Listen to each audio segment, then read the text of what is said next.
अब मैं बिना किसी विलंब के आमंत्रित करना चाहता हूँ हमारे चैतन्यार्थी निलय जैन बुवाएं और हम सभी के समक्ष एक बहुत ही रोचक और मौलिक मौलिक विषय है इनका, जिसका नाम है जैन दर्शन और विज्ञान।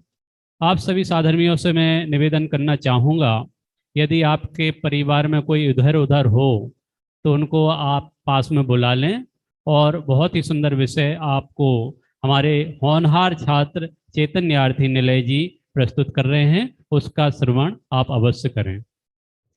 सभी भावी सिद्धों से सादर निवेदन है कि मंगलाचरण के लिए हाथ जोड़ लेवे एवं अपनी आंखें बंद कर लेवे। नमो अरिहंताणम, नमो सिद्धाणम, नमो आयरियाणम, नमो वज्रायाणम, नमो लोए सव्यसाहुणम। मंगलम भगवान वीरो, मंगलम गौतमोंगणी, मंगलम कुंद कुंदार्यो, जैन धर्मोस्तु मंगलम। सर्वमंगल्य मांगल्यम, सर्वकल्याणकारकम, प्रधानम सर्वधर्माणां, जैनम जयतु शासनम, जैनम जयतु शासनम, जैनम जयतु शासनम। सच्चिदेव शास गुरु को बारंबार नमस्कार।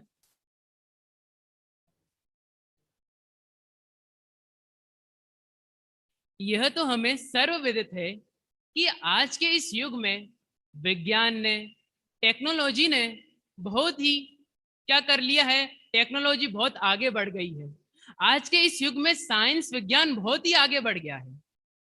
आज से लगभग 100 वर्ष पूर्व, 200 वर्ष पूर्व क्या कोई जीव कल्पना भी कर सकता था? क्या कोई जीव मात्र कल्पना भी कर सकता था कि कोई एक ऐसा डिवाइस बन जाएगा कि जिसके थ्रू हम हजारों किलोमीटर दूर बैठे हुए इंसान से भी बात कर सकेंगे, हजारों किलोमीटर दूर बैठे हुए इंसान को भी हम मैसेज भेज सकेंगे। परंतु आज विज्ञान ने इस असंभव चीज को भी संभव कर दिया है।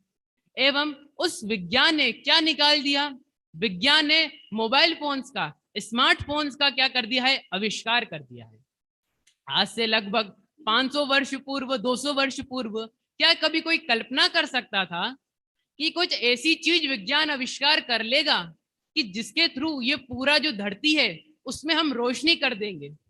परंतु विज्ञान ने इस चीज की भी क्या कर दिया है? आविष्कार कर दिया है। विज्ञान ने इलेक्ट्रिसिटी अर्थात कि बिजली का आविष्कार करके इस पूरी दुनिया में क्या कर दिया है? रोशनी फैला दी है। अब हम हर जगह जाते हैं, वहां हमें रोशनी दिखाई देती है। एवं ये भी कोई जीव सोच सकता था कि विज्ञान कुछ ऐसे साधन बना लेगा कि जिससे यदि मुझे आज 100 किलोमीटर की दूरी तय करनी है, यदि मुझे आज 100 किलोमीटर की दूरी तय करनी है तो मुझे मात्र कुछ घंटे में ही, अपितु हम ये कहें कि कुछ मिनटों में ही वो दूरी तय हो जाएगी। परंतु आज विज्ञान ने ऐसे ही साधन बना लिए। हम सभी जानते हैं विज्ञान ने आज बस एवं ट्रेन, कार इत्यादि अनेक साधन बना लिए हैं कि जिससे तो हमारा क्या हो जाता है? समय भी बच जाता है और हमारी लाइफ बहुत ही आसान हो जाती है। परंतु अब यहाँ पे यह महत्वपूर्ण प्रश्न उत्पन्न होता है कि विज्ञान ने इतना सारा आविष्कार कर लिया है तो क्या विज्ञान जैन दर्शन से भी आगे आ गया है? आर्जव जी, क्या विज्ञान जैन दर्शन से भी आगे आ गया है? क्या हमको विज्ञान को जैन दर्शन से भी ज्यादा महत्व देना चाहिए कि नहीं? देना चाहिए ना। कि विज्ञान ने तो भाई आज इतना सारा चीज निकाल दी है कि विज्ञान ने इलेक्ट्रिसिटी निकाल दी है, विज्ञान ने जो ये सारे ट्रांसपोर्ट के सिस्टम होते हैं, साधन होते हैं, वो सारे विज्ञान ने बता दिए। विज्ञान ने स्मार्टफोन बता दिया है, इतना आविष्कार कर दिया है विज्ञान ने कि जो कभी जीव सोच भी नहीं सकता था वो जीव आज विज्ञान ने संभव कर दी है। तो अब प्रश्न यह उत्पन्न होता है, क्या विज्ञान को, क्या हमें आज इस विज्ञान को जैन दर्शन से भी ज्यादा महत्व देना चाहिए? तो अब इसी प्रश्न का उत्तर देने के लिए आज मैं आप सभी के सामने एक बहुत छोटा सा व्याख्यान लेके प्रस्तुत हुआ हूं कि विज्ञान या जैन दर्शन और विज्ञान। तो सर्वप्रथम हम जिस टॉपिक पर जानेंगे वह टॉपिक है, इस पूरे ही प्रवचन में मैं आपको कुछ छोटे छोटे टॉपिक के थ्रू समझाऊंगा कि इस टॉपिक में विज्ञान सबसे पहले इसको इंट्रोड्यूस करा था या फिर जैन दर्शन। मोक्षिल जी, इस टॉपिक को सबसे पहले विज्ञान ने बतलाया कि हमारे जैन दर्शन के जो ये आचार्य हैं, जो हमारे जैन दर्शन के दिगंबर मुनिराज हैं, उन्होंने बतलाया। तो सर्वप्रथम टॉपिक है अणु और परमाणु। हम सभी जानते हैं कि जो ये पुद्गल होता है, पुद्गल क्या है? एक द्रव्य है कि जिसमें स्पर्श गंधवर्ण होता है, ये हम सभी जानते हैं।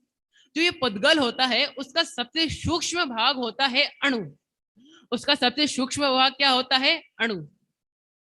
तो जो हमारे मुनिराज हैं तो उन्होंने बताया कि पुद्गल का सबसे सूक्ष्म भाग होता है अणु, और यदि हम उन अणुओं को मिला दें तो क्या बन जाता है? परमाणु। हमारे मुनिराजों ने इसे करोड़ों साल पहले ही बतला दिया था। करोड़ों अरबों साल पहले ही सर्वज्ञ भगवान की वाणी में ये सब आ चुका है। एवं हमारे जो मुनिराज है, आचार्य जो उमा स्वामी जी हैं, उन्होंने तत्वाद सूत्र नाम के इस कर्णाणयोग नाम के कर्णाणयोग ग्रंथ में उन्होंने क्या बतलाया है कि अणु और परमाणु को बतलाया भी है। और जो आचार्य उमा स्वामी हैं वह आज तो हुए नहीं है, वह 100 वर्ष पूर्व तो हुए नहीं है, उन्होंने भी लगभग 700 से 800 से भी बहुत ज्यादा वर्ष हो चुके हैं। तो अब प्रश्न उत्पन्न होता है कि जो हमारे जो जैन दर्शन के अनुसार अगर हम बात करें, एटम्स और मॉलिक्यूल्स ये करोड़ों साल पहले मुनिराज ने बतला दिए थे। और अगर हम साइंस की बात करें, विज्ञान की बात करें, तो इस विज्ञान में एक बहुत बड़े साइंटिस्ट हुए हैं जिनका नाम है डेल्टन। जी हाँ, उन साइंटिस्ट का नाम है डेल्टन, और जिन्होंने लगभग आज से 215 साल पहले, ध्यानपूर्वक सुनिएगा, आज से लगभग मात्र 215 साल पूर्व ही उन्होंने बतलाया था। उन्होंने सन 1805 में यह बतलाया कि जो ये हमारा शरीर है, जो कुछ भी पदार्थ हो, चाहे हमारा शरीर हो, चाहे कोई भी ये टेबल हो, ये माइक हो, ये सबसे एक छोटी से छोटी चीज से बनी है। और उस चीज का उन्होंने नाम दिया एटम। क्या नाम दिया? एटम। जैसे कोई एलिमेंट्स होते हैं, जैसे ऑक्सीजन हुआ, कार्बन डाइऑक्साइड हुआ, जैसे ये नाइट्रोजन हुआ, उसका सबसे छोटा भाग क्या होगा? एटम होगा। जो ये हम वाटर पीते हैं H2O, तो अगर हम ये क्या है? एक मॉलिक्यूल है, क्योंकि इसमें दो एटम मिले हुए हैं। तो उन्होंने यही बतलाया कि कोई भी इस संसार में कोई भी चीज हो, उसमें वो सबसे छोटी चीज से बनी है, और वो कहलाती है एटम। और यही हम इन दो एटम को मिला दें तो क्या बन जाएगा? इन दो एटम को मिलाने के बाद बन जाएगा एक मॉलिक्यूल, और जिसको हमारे आचार्य भगवंत क्या कहते हैं? परमाणु कहते हैं। अब यहाँ पे बहुत ध्यानपूर्वक बात सुनने जैसी है। हमारे आचार्य ने इसी बात को अणु और परमाणु को करोड़ों साल पहले बतला दिया। और इसी बात को जो डेल्टन साइंटिस्ट हैं, इन्होंने कब बतलाया? इन्होंने लगभग मात्र 215 साल पूर्व बतलाया, जिसमें वो कहते हैं कि इन्होंने एक थ्योरी दी थी। क्या थ्योरी थी? Dalton atomic theory. तो इस थ्योरी में उन्होंने ये बतलाया कि सबसे छोटी चीज है अणु, और उन दोनों को मिला दें तो हो जाता है परमाणु, एटम्स और मॉलिक्यूल्स। परंतु इनकी थ्योरी में कुछ ऐसी चीजें थी कि जिसको ये विज्ञान स्वीकार नहीं करता था। एवं उस कारण से क्या हुआ कि जो आगे साइंटिस्ट हुए 1805 के बाद, जो भी साइंटिस्ट हुए, उन्होंने उनकी बातों को, जो कुछ ऐसी चीजें थी जो गलत थी, इनकी बातों को काटा भी सही, उनको उन्होंने अलग भी बताया कि ये आपकी बात गलत है। परंतु आज तक क्या आपने कभी सुना है कि हमारे सच्चे निर्गन दिगंबर मुनिराज, हमारे सर्वज्ञ भगवान जो कि हितोपदेशी हैं, वीतरागी हैं, क्या उनकी बात किसी ने गलत साबित करी है? क्योंकि हमारे शास्त्र होते ही कैसे हैं? एकदम वीतरागता से भरे हुए होते हैं। तो यहाँ पे हमने पहला फैक्ट जान लिया कि जो अणु और परमाणु है, जो बहुत बेसिक चीज है केमिस्ट्री में, जो हम साइंस में पढ़ते हैं केमिस्ट्री, उसमें बहुत बेसिक चीज है एटम्स और मॉलिक्यूल्स। तो उसकी जो बताई है हमको मुनिराजों ने, वो करोड़ों साल पहले बतला दी है। परंतु जो डेल्टन नाम के साइंटिस्ट हैं, उन्होंने मात्र 200 साल पहले ये चीज बतलाई है। अब मैं आपसे प्रश्न करूंगा, हरजब जी, आपको कोई चीज करोड़ों साल पहले बतलाए, और आपको वही चीज कोई व्यक्ति 200 साल पहले बतलाए, और दोनों सेम बात बतलाते हैं, तो आपको महत्व किसका आएगा? यदि आपको कोई चीज करोड़ों साल पहले आएगा, ऑब्वियसली बात है, क्योंकि ये जीव जो करोड़ों साल पहले बतला रहा है और वही बात आज 200 साल पहले कोई जीव बतला रहा है और दोनों बात एकदम सत्य है, तो हमको तो यही आएगा ना कि जो करोड़ों साल पहले है उसका ज्यादा महत्व आएगा। क्योंकि जैन दर्शन ने, हमारे आचार्य ने, सर्वज्ञ भगवान ने करोड़ों साल पहले बतला दिया था कि एटम्स और मॉलिक्यूल्स के बारे में, जिसके कारण हमको अब किसका महत्व आना चाहिए? जैन दर्शन का महत्व आना चाहिए। चलिए हम दूसरे पॉइंट पे चलते हैं। ये तो हमने समझ लिया केमिस्ट्री के थ्रू। अब आप कहेंगे कि जो साइंस है वो मात्र केमिस्ट्री में थोड़ा ना भरा पड़ा है, वो मात्र रासायनिक विज्ञान थोड़ी ना है, वो तो और भी चीज होती है, बायोलॉजी भी होती है, फिजिक्स भी होती है, बहुत सारी चीज होती है साइंस में। तो चलिए हम थोड़ा बायोलॉजी समझते हैं। जिस प्रकार हम पंचेंद्रीय जीव हैं, हम सब क्या हैं? पंचेंद्रीय संगी जीव हैं। उसी प्रकार जो वनस्पति होते हैं, पेड़ पौधे होते हैं, वो कौन से जीव होते हैं? एक इंद्रिय जीव होते हैं। अब वो भी जीव होते हैं, अगर हम उनको मारेंगे तो उनको भी फील होता है, उनको भी दुख होता है। तो ये सारी बात की एक इंद्रिय भी जीव होता है, वो वनस्पति का एक भी जीव होते हैं। तो ये बात हमको हमारे आचार्य भगवंत ने करोड़ों अरबों साल पहले ही बतला दिया था। और इस कारण से हम क्या करते हैं कि हम कभी पेड़ पौधों को काटते नहीं है, हम उन्हें माथे से टच भी नहीं करते हैं, ताकि क्या हो जाए कि अगर उनको तो उनको थोड़ा दुख भी हो सकता है। इस कारण से हम पेड़ पौधों को टच भी नहीं करते हैं। परंतु जो ये बात हमको करोड़ों साल पहले बतला रही थी कि वनस्पति में भी जीव होते हैं, और ये हमारे ग्रंथों में हजारों साल पहले ही आचार्यों ने लिख दी है ये बात। अब आप बतलाइए कि हमारे एक भारतीय साइंटिस्ट हैं, भारतीय वैज्ञानिक, जिनका नाम है जेसी बोस, अर्थात जगदीश चंद्र बोस, हिंदी में उनका नाम है जगदीश चंद्र बसु। उन्होंने 10 मई 1901 में, कौन सी डेट को? 10 मई 1901, लगभग आज से कुछ 115 साल 120 साल पहले उन्होंने क्या बतलाया कि जो ये वनस्पति है, उन्होंने पूरी दुनिया के सामने एक्सपेरिमेंट करा और उस एक्सपेरिमेंट का ये रिजल्ट निकला कि जो ये वनस्पति होते हैं, पेड़ पौधे होते हैं, उनमें भी क्या होती है? जीव होते हैं। उनमें भी क्या होते हैं? वो भी फील कर सकते हैं। यदि हम उनको मारेंगे उनको भी दुख होगा, वो भी हमारे तरह ही कैसे हैं? जीव है। तो अब प्रश्न यह उत्पन्न होता है कि जो ये भारतीय वैज्ञानिक जगदीश चंद्र बसु थे, उन्होंने 1901 को ये बात बतलाई, और हमारे जो क्या है मुनिराज, उन्होंने करोड़ों साल पहले ये बात बतला दी कि जो भाई कि जो वनस्पति होती है उनमें भी जीव होते हैं, और उनमें जीव तो होते ही हैं, और यदि हम उनको मारे तो उनको भी फील होता है। क्योंकि हम सब भी क्या उस वनस्पति की हम पर्याय में जा चुके हैं। हमने छेड़ाला में पंच परावर्तन पढ़े हैं, हमने उसमें यह भी पढ़ा है कि ऐसा कोई भी पर्याय बची नहीं है सिवाय क्या से सिद्ध भगवान के, अरिहंत भगवान के। ऐसी अभी हमने ऐसी कोई पर्याय बची नहीं कि जिसको हमने ना धारण करी है, अर्थात कि उस वनस्पति काय की जो पर्याय है उसको भी हमने धारण कर ली है, और उसमें भी हमने दुख सहे हैं।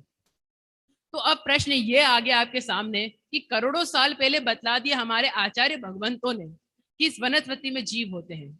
अब हमें महत्व किसका आना चाहिए? क्योंकि इस प्रवचन का मेरा उद्देश्य यह नहीं है कि मुझे विज्ञान को, साइंस को कम महत्व देना है।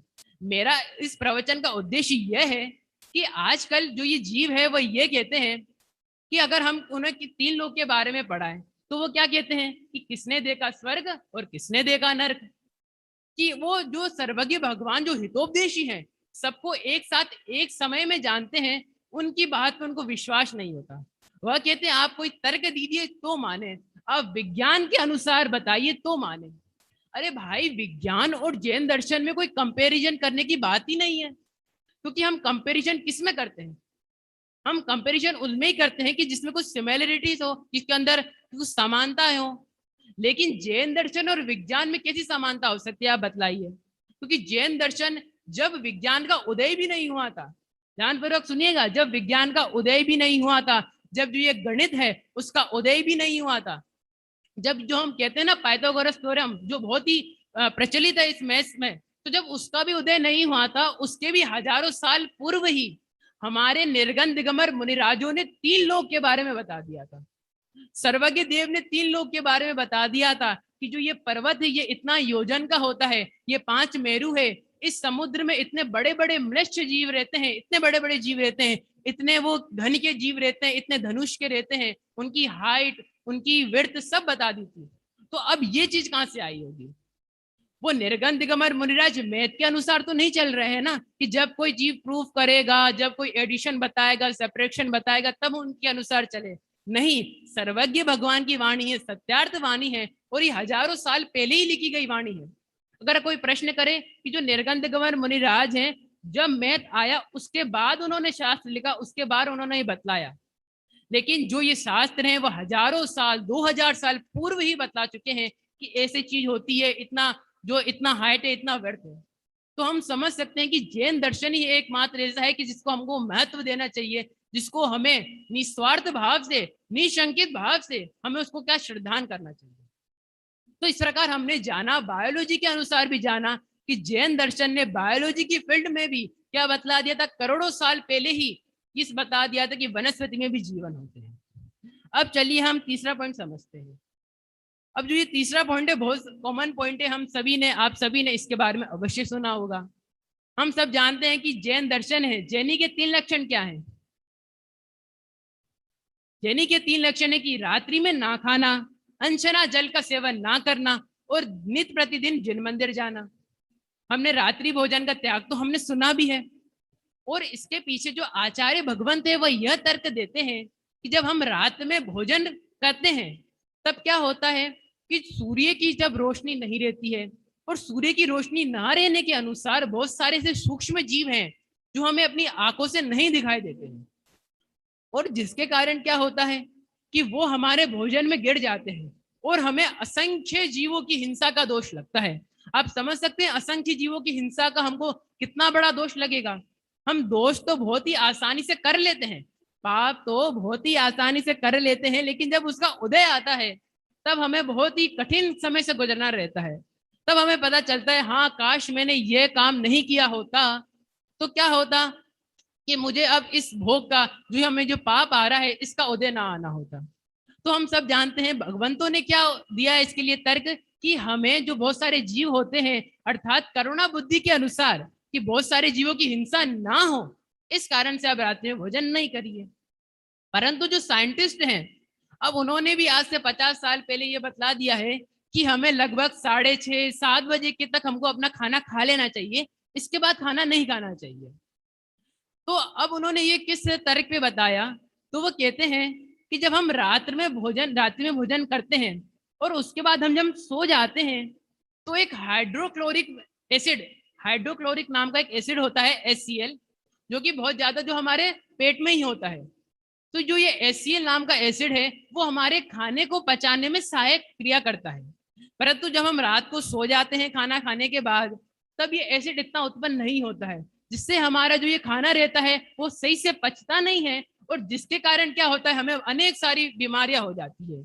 जिससे से वो कुछ बताते हैं कि अगर हम रात्रि में भोजन करेंगे तो आपको क्या हो जाएगा, हाई ब्लड प्रेशर की बीमारी हो सकती है, आपको हार्ट अटैक नाम की बीमारी हो सकती है, ठीक है, और आपको ओबेसिटी अर्थात की मोटापा, ये सारी बीमारी आपको हो सकती है यदि आप रात्रि में भोजन करेंगे तो। अब आप बतलाइए, एक बहुत फेमस एक्टर हैं जिनका नाम मैं लेना चाहूंगा, जिनका नाम है अक्षय कुमार।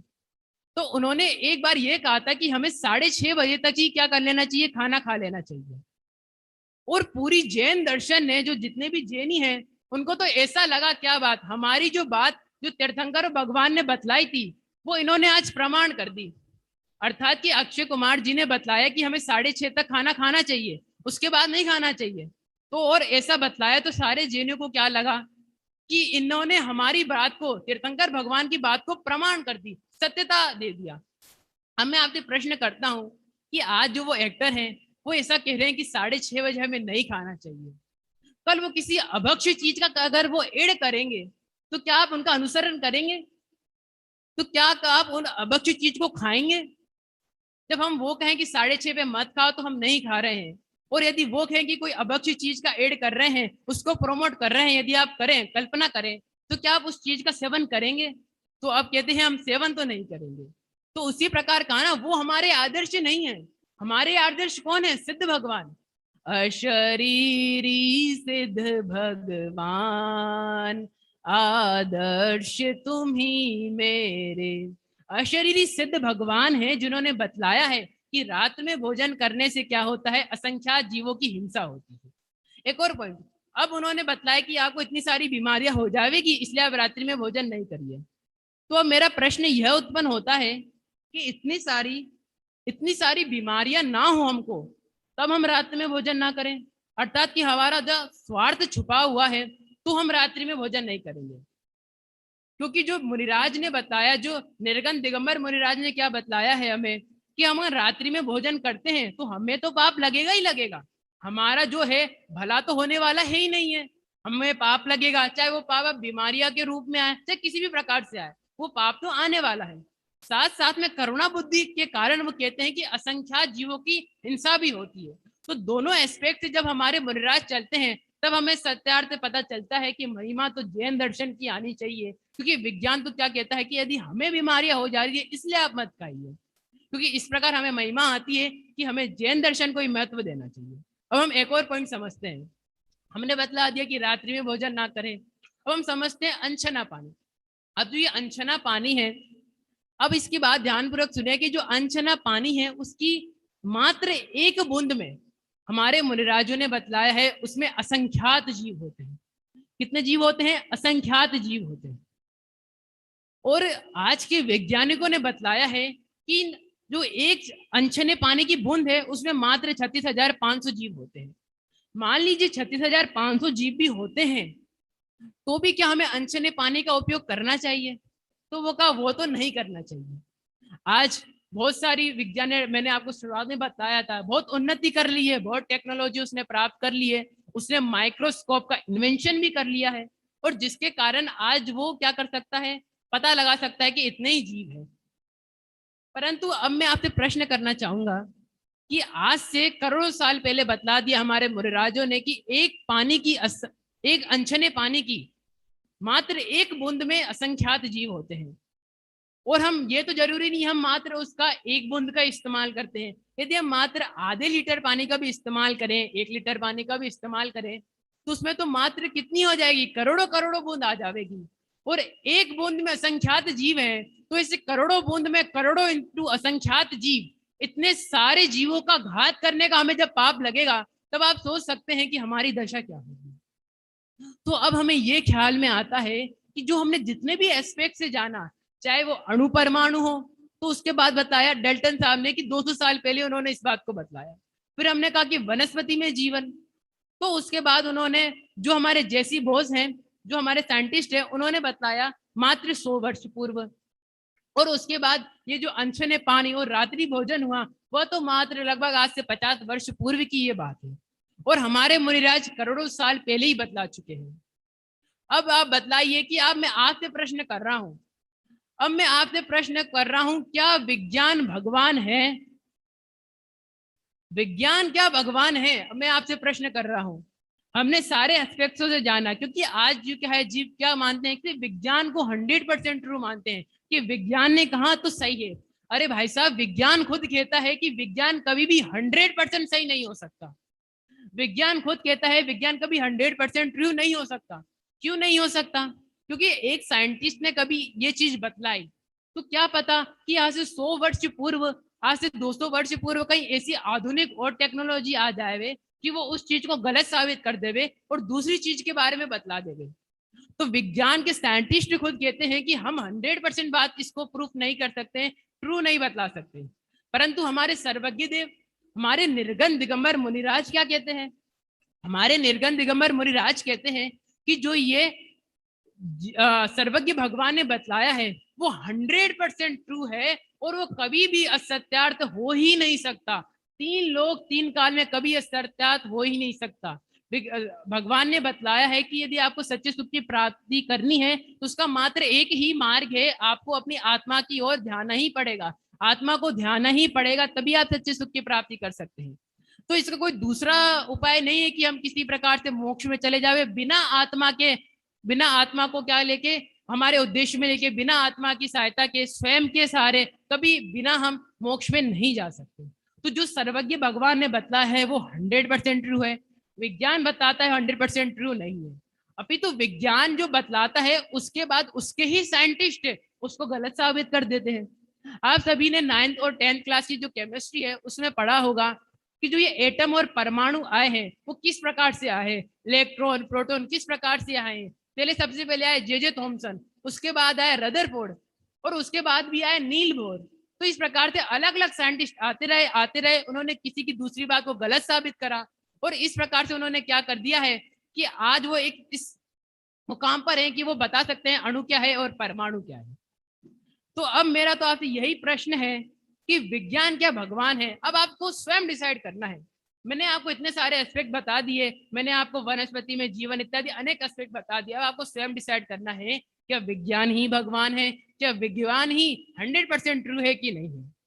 जो बड़े पंडित जी हैं वो कहते हैं अरे जो हमारे चिंतन की धारा बदल दे उसका नाम है जैन दर्शन। हमारे चिंतन की धारा ही, हमारे जो ये क्रमबद्ध पर्याय है उसका नाम है जैन दर्शन। क्रमबद्ध पर्याय से मैं आपको एक और बात बतलाना चाहूंगा कि जो ये क्रमबद्ध पर्याय है सर्वज्ञ भगवान ने हजारों साल पहले करोड़ों साल पहले बतलाया है कि जो पर्याय होने वाली है वो पहले से ही निश्चित है, कि जो पर्याय होने वाली है वो पहले से निश्चित है। मैं आप यहाँ प्रवचन कर रहा हूँ ये भी पहले से निश्चित था और इस प्रवचन में मैं क्या बोलने वाला हूँ यह भी पहले से निश्चित था। तो ये तो हम सभी क्रमबद्ध पर्याय को मानते हैं। अब आज से कुछ बहुत साल पूर्व पहले जो हम समझते हैं ना साइंस, तो इस साइंस में मात्र दो, वैसे तो बहुत सारे साइंटिस्ट हुए हैं, मुख्यतः रूप से दो महान साइंटिस्ट हुए हैं। एक तो है आइजैक न्यूटन जिन्होंने क्या गुरुत्वाकर्षण फोर्स उन्होंने बतलाया, गुरुत्वाकर्षण बल होता है, ग्रेविटेशनल फोर्स होता है। और दूसरे साइंटिस्ट थे एल्बर्ट आइंस्टाइन। तो ये दोनों साइंटिस्ट भी मानते थे कि क्रमबद्ध पर्याय होती है। ये कहते थे कि हम जो कार्य कर रहे हैं वो पहले से ही निश्चित है और हम चाह के भी इन कार्यों को बदल नहीं सकते, हम कुछ अलग नहीं कर सकते। अब आप बतलाइए, साइंस भी आज क्या कर रहा है, धीरे धीरे जैन दर्शन को मान रहा है। तो इतना ही मैं कहना चाहूंगा कि हमें जो आदरणीय पंडित जी संजीव जी गोदा भी हैं वो जैन दर्शन की महत्वता और बतलाने के लिए क्या कहते हैं कि किसी भी जीव को परिणामों से देखना बंद करो। क्या कहते हैं कि किसी जीव को परिणामों से देखना बंद करो, उसे तो मात्र पारिणामिक भाव से देखना करो। उसे मात्र हमें पारिणामिक भाव से देखना है कि वो भी कैसा है, अनंत सुख का धारी है, वो भी कैसा है, उसमें द्रव्य में तो है अभी तो, लेकिन उसको मात्र क्या करना है, उसके भाव में तो है, भाव सिद्ध तो है ही हम सभी, लेकिन हमें मात्र कैसा द्रव्य में पर्याय में ऐसी अवस्था प्रकट करनी है। तो हमने इतने सारे एस्पेक्ट से जाना क्या विज्ञान भगवान है, क्या विज्ञान ही सब कुछ है, हमारा जैन दर्शन क्या विज्ञान से कम महत्व रखता है। तो अब हम इस प्रवचन के जो हमने सर्वप्रथम प्रश्न उत्पन्न करा था, विज्ञान और जैन दर्शन में अधिक महत्वता किसकी होनी चाहिए, तो मैं समझता हूँ आप सभी का एक ही मत होगा कि जैन दर्शन की ही महत्वता होनी चाहिए विज्ञान के ऊपर, क्योंकि जैन दर्शन ने जो बात बतलाई है वो हजारों करोड़ों साल पहले बतलाई है और एकदम 100% ट्रू बतलाई है। लेकिन विज्ञान ने जो बात बतलाई है वो आज मतलब 200 साल पूर्व 300 साल पूर्व ही बतलाई है और आज भी कुछ भरोसा नहीं है वो बात कब गलत हो जावे।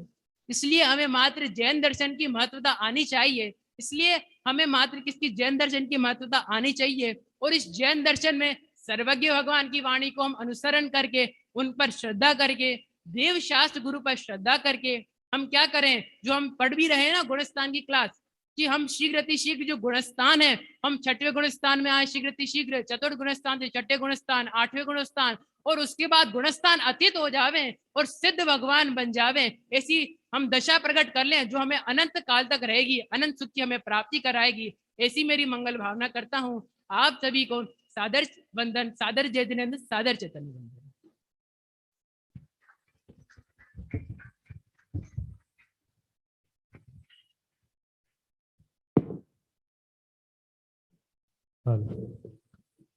मुझे कुछ नहीं कहना है, आप सभी समझदार हैं।